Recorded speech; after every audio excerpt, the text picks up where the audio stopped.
Confía en el Señor de todo corazón y no en tu propia inteligencia. Reconócelo en todos tus caminos y Él allanará tus sendas. Proverbios 3. El Evangelio del día de hoy es de San Mateo capítulo 1, versículos del 18 al 21. Jacob engendró a José, el esposo de María, de la cual nació Jesús llamado Cristo. Cristo vino al mundo de la siguiente manera.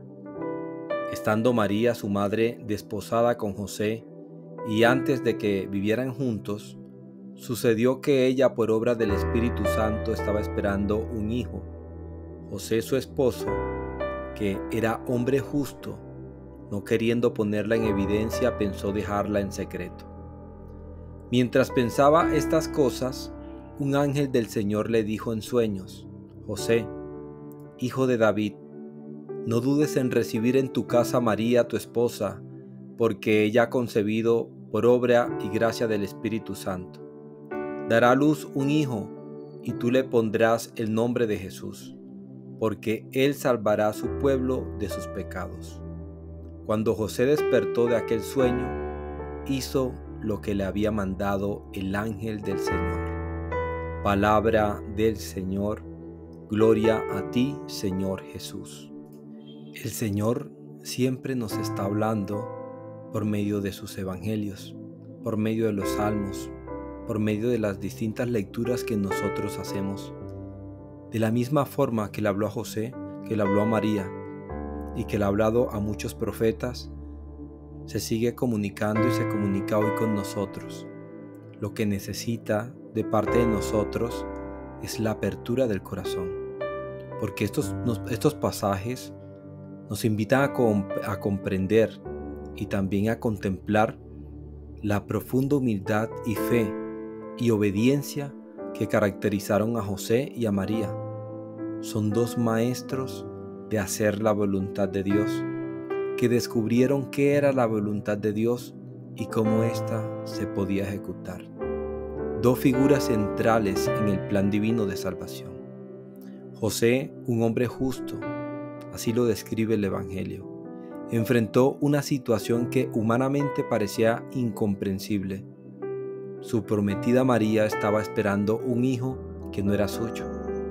Sin embargo, en lugar de actuar desde el orgullo, desde la desconfianza, desde la desobediencia hacia Dios, José eligió proteger a María en silencio, mostrando una gran compasión, mostrando respeto, mostrando también el amor que sentía por ella. Esto nos enseña que a veces la justicia no está en juzgar, sino en amar y proteger, incluso cuando no entendemos completamente lo que está sucediendo o lo que puede acontecer. María, por su parte, aceptó con valentía y fe el llamado de Dios, a pesar de las posibles consecuencias sociales y personales, porque en ese tiempo las cosas eran muy complejas. Ella aceptó ese plan de Dios, ella dio su sí al Espíritu Santo, y ese sí nos recuerda que la confianza en Dios puede llevarnos a caminos inesperados, pero siempre llenos de propósitos, siempre con un buen sentido, siempre llevándonos por ese camino de la realización no solamente espiritual, sino también personal. El ángel, al aparecerse en sueños a José, nos revela que Dios no nos abandona en nuestras dudas. Dios no abandona a la humanidad en medio de sus confusiones. Dios da respuesta a nuestras oraciones. Cada vez que nosotros pronunciamos una oración, esa oración tiene respuesta. Pero para poder entender esa respuesta tenemos que estar viviendo en sintonía de la oración, estar conectaditos, unidos a Dios, para que podamos entender en qué momento llega esa respuesta, así como lo hacía José y como lo hacía María. Él nos habla de muchas maneras para que podamos entender. A José le habló por medio de un sueño, para que pudiera entender cuál era la voluntad del Padre. Estamos llamados a ser obedientes, así como lo fue José, así como lo fue María, sin cuestionar absolutamente nada, sin dudar, Así como lo fue José, José fue un ejemplo de entrega total a Dios, incluso cuando las circunstancias parecían difíciles o incomprensibles. Ahí estaba José. José, un hombre piadoso, un hombre de oración, al igual que María.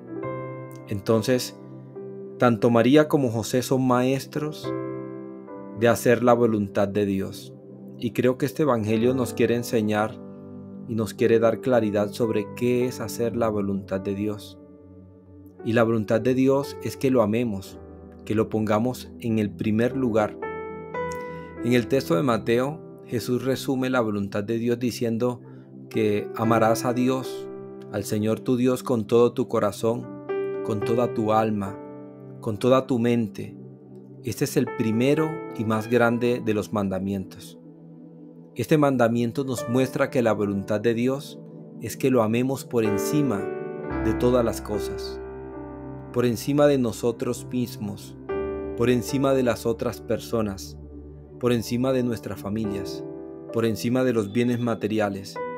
Y cuando nosotros nos desentendemos de este mundo material, se viene hacia nosotros todas esas bendiciones espirituales de Dios y vamos a tener la capacidad de escuchar y de entender cuál es la voluntad de Dios. Poner a Dios en primer lugar significa buscar su presencia y obedecer sus mandamientos, confiar en Él en todo momento, independiente cuál sea la circunstancia, confiar en Él. Otro elemento que se encuentra dentro de la voluntad de Dios es que amemos a los demás. En Juan 13 nos dice: un mandamiento nuevo os doy, que os améis unos a otros como yo os he amado, que también os améis unos a otros. Este mandamiento refleja la voluntad de Dios, de que vivamos en amor, en armonía, que vivamos en unidad, no en discordias, no en peleas, no en chismes, no en envidias, no en discusiones, porque todos estos aspectos que acabé de mencionar, los negativos, suelen darse lastimosamente al interior de las familias. Las divisiones, el odio, el resentimiento, la falta de perdón, la falta de compasión, la actitud de José, la falta de misericordia, y asumimos muchos el papel de juez, señalando a los que se equivocan, olvidándonos de que Dios nos invita a amar, que nos invita a perdonar, que nos invita a poner nuestra mirada, una mirada de misericordia en el otro. Entonces, amar a los demás implica servir, amar a los demás implica perdonar, amar a los demás implica ser compasivos, siguiendo el ejemplo de Jesús. No podemos ser discípulos de Jesús si nosotros no ponemos en práctica el servicio, el perdón y la compasión, especialmente en nuestro núcleo familiar. Otro elemento de la voluntad de Dios es que seamos santos. En Primera de Pedro nos dice: sed también vosotros santos en toda vuestra manera de vivir, porque escrito está: sed santos porque yo soy santo. La santidad es un llamado a vivir apartado del pecado y destinado totalmente a Dios. Ser santos no significa ser perfectos, sino buscar agradar a Dios en nuestras acciones, en nuestros pensamientos, buscar agradar a Dios con nuestras palabras. Ser ejemplo, hacer el esfuerzo, ¿cierto? Si Pablo también se equivocaba. Pablo se equivocaba, pero es el deseo, el propósito, también la intención de todos los días uno trabajarse por medio de la reflexión de la palabra. Todos los días nos está diciendo cómo debemos nosotros configurarnos con Cristo y cómo no debemos ser, como lo decía el Evangelio de ayer. Que no seamos hipócritas, que no seamos falsos, que no seamos como sepulcros blanqueados que por fuera son bonitos y que por dentro hay una pudredumbre horrible. Tenemos que aprender a ser honestos. Dios nos conoce, Dios sabe cómo somos nosotros. Si te identificas con esa actitud de pronto de máscaras, de falsedades, de hipocresías, tampoco hay problema si te acercas con un corazón contrito, con un corazón humilde al Señor. El Señor te dará la gracia para poder cambiar, porque Dios no viene a juzgar. Mientras que estemos vivos tenemos la oportunidad de cambiar de corazón, de cambiar nuestra forma de pensar, cambiar nuestra forma de actuar y actuar correctamente como lo hizo José. No juzgó a María, no la señaló, no la condenó, no hizo público su aparente pecado, porque no fue así, no fue un pecado. Tuvo la capacidad de razonar y de pensar como Dios piensa. No pensó como los hombres, pensó como Dios. Otro elemento para hacer la voluntad de Dios es que confiemos en Él en todo momento. ¿Confías en Dios en todo momento? En Proverbios 3, del 5 al 6, nos dice: fíate de Dios con todo tu corazón y no te apoyes en tu propia prudencia, en tu propia inteligencia. Reconócelo en tus caminos y Él enderezará tus veredas. Este pasaje nos muestra que la voluntad de Dios es que dependamos de Él y no de nuestra propia comprensión. Muchas personas están perdidas, viven en soledad, en tristeza, en el sinsentido de la vida, porque han puesto su confianza en su razonamiento, en su forma de entender y comprender el mundo, la sociedad, y lógicamente el resultado va a ser negativo. En un mundo que se destruye, en un mundo de envidias, de rencores, tiene una mirada muy sesgada, donde Dios no está por ningún lado, porque se han apoyado en su propia comprensión, en su propio entendimiento. Y Dios nos dice que no nos apoyemos en nuestra forma de comprender el mundo, de entender nuestras realidades. A veces, las realidades y las situaciones difíciles, podemos caer en la tentación de creer de que Dios no está con nosotros, y el dolor no puede hacerte perder la fe, porque hay personas que se han alejado de Dios por el sufrimiento, por el dolor, por las situaciones adversas, pero el momento de dolor y de dificultad te tiene que acercar mucho más a Dios, porque en ese momento tienes que recurrir a una virtud tan hermosa que es la madre de todos los santos, que es la humildad. Recurrir a la humildad. Y cuando combinas la humildad con el sufrimiento, se abre un camino para que te puedas encontrar con Dios y puedas darle sentido a tu dolor y le puedas darle sentido a tu sufrimiento. Entonces, confiar en Dios implica entregarle a Dios nuestras preocupaciones, creer que Él tiene el control, incluso cuando no vemos el camino claro. Dios siempre va a tener el control de nuestras vidas. Depositar toda nuestra confianza en Él, como lo hizo María, como lo hizo José, dejarse guiar. Y adversidades tuvo José y tuvo María. Adversidades tuvieron, pero Dios siempre estuvo con ellos, y ellos no renunciaron nunca a Dios. Otra característica de la voluntad de Dios es que seamos agradecidos. ¿Cómo nos hace falta mucho eso? El ser agradecidos. En Primera de Tesalonicenses, del capítulo 5, versículo 18, se nos dice: dad gracias a Dios en todo, porque esta es la voluntad de Dios para con vosotros en Cristo Jesús. La gratitud es una expresión de fe y reconocimiento de la bondad de Dios. Aunque estés pasando por un momento difícil, Señor, gracias. Hay algo que tenemos que aprender en medio de las dificultades. Vivimos en un mundo de mentiras que te quiere sacar de la adversidad, que te quiere sacar de la dificultad, que te quiere vender una vida sin dificultades, sin sufrimientos, sin tropiezos y sin errores. Eso no existe. Y Dios se vale de las dificultades, de los tropiezos y de los errores para hacerte una persona sabia, para regalarte la sabiduría, el entendimiento y para que te encuentres con Él, obviamente. Aún en las dificultades podemos encontrar razones para dar gracias, sabiendo que Dios obra en todas nuestras circunstancias, en todos los momentos de nuestra vida, porque aquí este texto de Tesalonicenses nos dice dar gracias en todo momento, en todo. O sea, no solamente en la tristeza, sino también en la alegría. Si estás alegre, si te va bien en la vida, dale gracias a Dios también. Ya para cerrar, esos textos de hoy nos invitan a reflexionar sobre nuestra propia vida. ¿Cómo respondemos cuando Dios nos llama a algo que no entendemos? ¿Somos capaces de confiar en Él incluso cuando el camino parece oscuro? José y María nos muestran que la fe no se trata de tener todas las respuestas, sino de confiar en aquel que sí las tiene. Su historia nos toca el corazón porque nos recuerda que en medio de nuestras luchas y preguntas, Dios está trabajando en algo más grande, algo que va más allá de nuestra comprensión, pero que siempre está lleno de amor y de mucho propósito para la salvación de nuestras almas.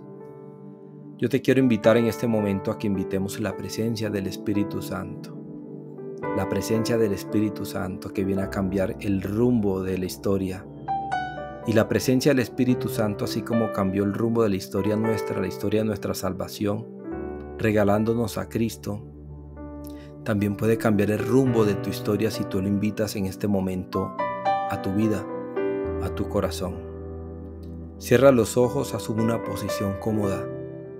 No permitas que nada ni nadie te distraiga, porque el enemigo se vale de ese tipo de cosas para robarte las bendiciones. Desde una oración sencilla, Dios te puede regalar muchas bendiciones. Yo te invito a orar, te invito a cerrar los ojos, te invito a confiar en Dios, te invito a depositar tu corazón en Dios. Santísimo Señor, hoy venimos ante ti con un corazón abierto, reconociendo que solamente tú puedes sanar las heridas más profundas de mi alma. Tú que conoces cada rincón de mi ser, sabes las cargas que llevo en mi interior, los dolores que he guardado y las cicatrices que el tiempo no ha podido borrar. Señor, te pido que con tu amor infinito toques cada área de mi vida que necesita de tu sanación.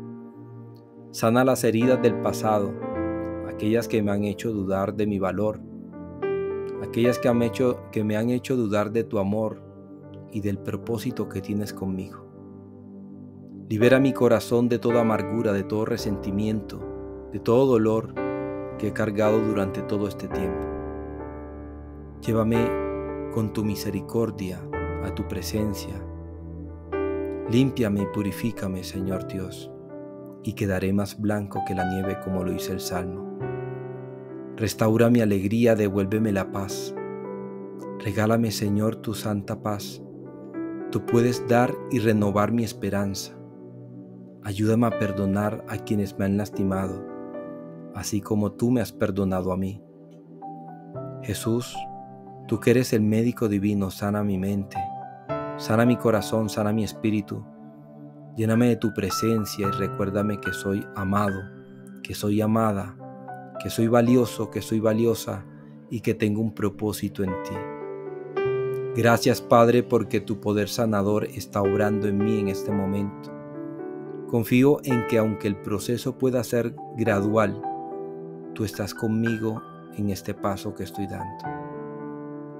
Guíame, Santo Señor, todos los días a hacer tu santa voluntad, así como lo hizo San José, así como lo hizo la Virgen Santísima, diciéndote todos los días sí y dándote gracias todos los días también, por los momentos buenos, por los momentos difíciles, por las circunstancias cualquiera que sean.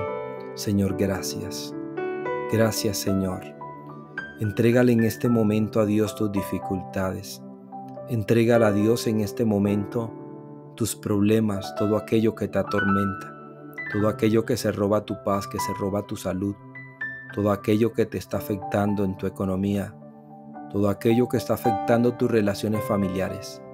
Entrégaselo a Dios y Dios llevará su luz disipando las tinieblas, las oscuridades, y te dará respuestas, respuestas de amor, respuestas de misericordia.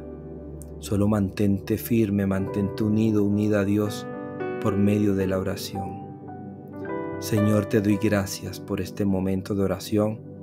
Te doy gracias por permanecer con nosotros, por regalarnos tu palabra día a día, que se convierte en alimento en medio de este camino de la vida, para que podamos soportar los embates de la vida. Gloria al Padre, al Hijo y al Espíritu Santo, como era en el principio, es ahora y siempre, por los siglos de los siglos. Amén. Te quiero invitar a que te suscribas al canal si no lo has hecho. Te invito a evangelizar. Pon esta reflexión en los estados de tus redes sociales, en WhatsApp, en Instagram. Compártelo con la familia, con esas personas que necesitan ayuda de Dios. También te invito a que actives la campanita para que te lleguen las notificaciones cada vez que haya contenido nuevo. Y dale pulgar arriba si te gustó. El like. Dios te bendiga.